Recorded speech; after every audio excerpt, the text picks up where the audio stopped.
There's backstage heat on a dangerous AEW talent today. Plus, there was a title change last night on Dynamite, and a WWE Hall of Famer's debut was teased on Dynamite last night too. It's all in the wrestling news right now. We mentioned yesterday about Joey Janela stepping away from AEW once his contract expires. And we can add a bit more meat to that story today because his interview with Denise Salcedo dropped over the past few hours. And he talks, basically it feels as if he's just been ghosted by AEW. Yeah, it seems just a little bit odd. Like, not the kind of situation you'd want to ever find yourself in, really. No, he says, I wish there was less radio silence on their end, meaning AEW's end, for me.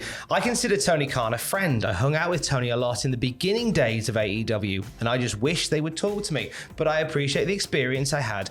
I'm going to take everything I learned there and bring it with me for the rest of my career.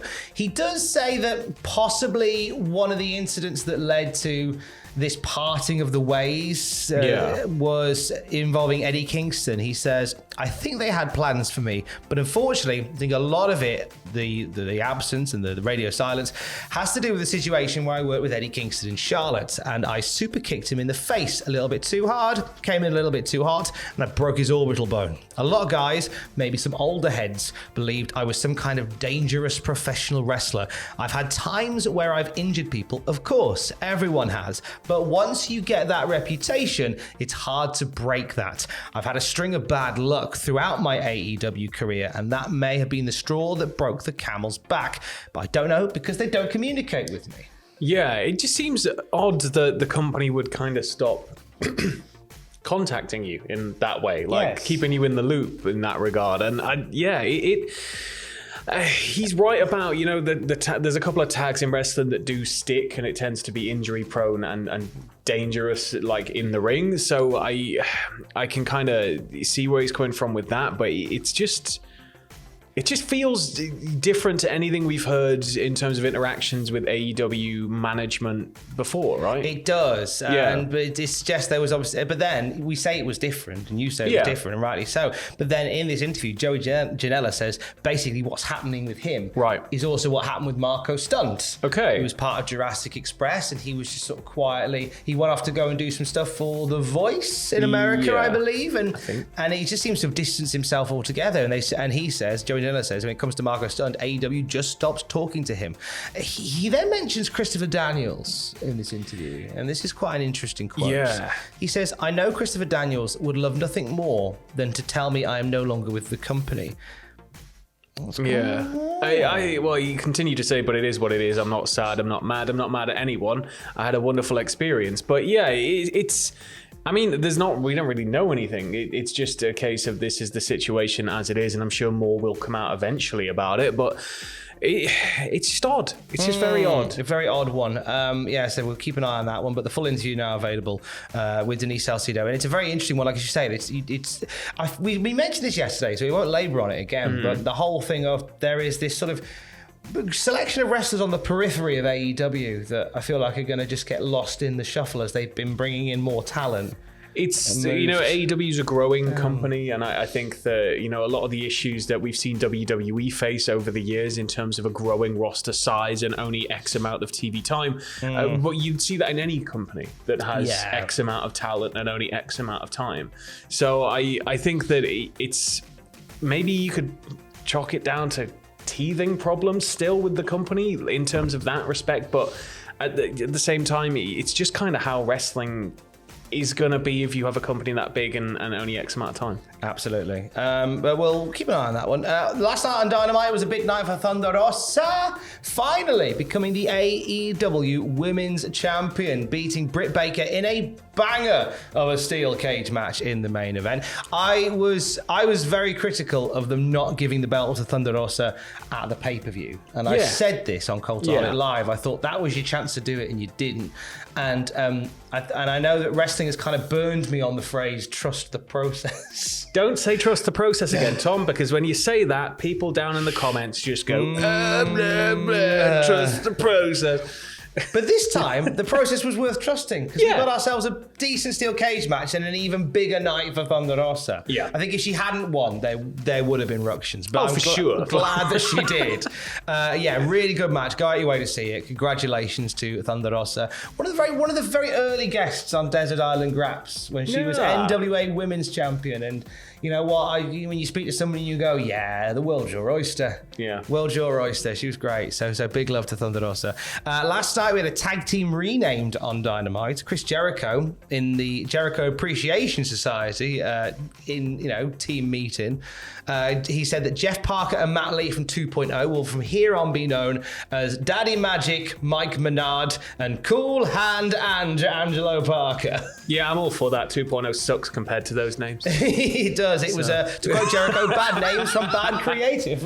What, didn't they have those names before? They did, didn't they? They made them themselves. Awkward for everybody. Multi-layered bird. It wasn't the only bit of tag team fun from last night's Dynamite. The Hardys made their AEW debut. Just a few hours before Dynamite went to air, they announced that Hardys will face Private Party. And decent match to welcome the Hardys in as a twosome. And it's leading to something with them and presumably the Andrade family office now. Yeah. And Darby Allin and Sting. So there's some stuff going on there, which is quite nice. Yeah, Sting, Darby Allin, the Hardys, I see kind of slotting together quite nicely. So, What do we make of a Hall of Famer being teased on Dynamite? I still don't know, So basically we had, Tully Blanchard got dismissed by FTR recently, and they were teasing Bret Hart all over social media. But they continued this last night. FTR were cutting a promo backstage. The Young Bucks, they came up, and Matt Jackson said, no matter what you do, you can hire the best there is, the best manager in the world, but you'll always be the second best tag team in AEW. So, I don't know, I don't know. I'd love nothing more than to see Bret do something like this. I think Bret in a managerial role would be interesting, especially if it's something he's wanting to be part of. Like, if he's actively wanting to be part of it, then I say go for it. Do you think he would be a strong mouthpiece? I don't care. It's Bret Hart. It is Bret Hart. Kind of a question's that. No, I think Bret will, in his own way. Bret was often criticized for maybe not being as charismatic as certain other stars, but at the same time, you remember the promo he cut on Vince, in the blue cage when he's kicking off, and they had to apologize for the swears, and he's got his own kind of level of dry professionalism, doesn't he? So it depends what type of Bret Hart you want. Yes, but I think Bret could work in a managerial role. For sure. Okay. Well, you know what? It is. I think with FTR, I like the idea of FTR. They seem to be a legitimate tag team to put with legends. Yeah, and this is Stu Hart's son. There is that. So stretch him. That's discounting all of his own success in the wrestling industry. But There is that. There is that. It is nice and old school. Incidentally, for those who have tweeted me overnight, yes, I am very aware that Matt Jackson did say "Love you, bye" on AEW Dynamite. Did you know that he said that? I did know that. I think you should all tweet him. Tom didn't realise. He still doesn't get it. No, I heard it. Nah. I heard it. And you listen to me. Once I'm done with that lawsuit from Scott Mills, I am coming for Matt Jackson. Tweet it. Go on. Don't tweet it. Never tweet it. The Tom Campbell? Tweet that one. No. Find Tom on Twitter. I can't remember. It's too early in the morning. Definitely tweet that one. No other one. Just find him and tweet him. I'm not worth finding. I'll block Twitter. I will have more news throughout the day at Cultaholic.com. And I'll be on Twitch at 1 p.m. GMT playing WWE My GM. Oh, I'm so excited to get hold of the game. We're running NXT UK. Of course, our top feud at the moment is Eddie Guerrero versus Andre the Giant, as you would expect. What, you got to put butts in seats? Yeah, exactly. Butts are going in the seats on NXT UK at twitch.tv/Cultaholic. YouTube later on tonight at 9 o'clock. Adam will be back playing My Rise as well. Are you doing Twitch today? It's hard to keep I don't know yet because I've got so much going on. You're a busy boy, but definitely us at 1 p.m. GMT for twitch.tv/Cultaholic for my GM and other stuff. More news throughout the day at Cultaholic.com. Stay safe. Love you. Bye.